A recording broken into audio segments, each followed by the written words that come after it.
এই ভিডিওটা একটু দেখে যাও, কথাগুলো একটু শুনে যাও। আপনি আপনার ছেলের শুধু এই কোরআনটা শিখায়া দেন, এই কোরআন আপনার ছেলের গোটা বিশ্বটা শিখায়া দিবে, ঠিক কিনা?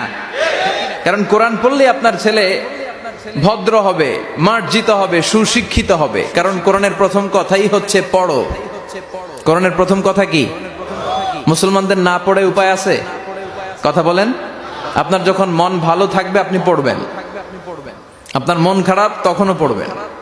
সুস্থ আছেন পড়েন, অসুস্থ পড়েন, দেশে আছেন পড়েন, দেশের বাইরে পড়েন, মারা যাচ্ছেন তখনও পড়বেন, পড়তে পড়তে মরবেন, ঠিক কিনা?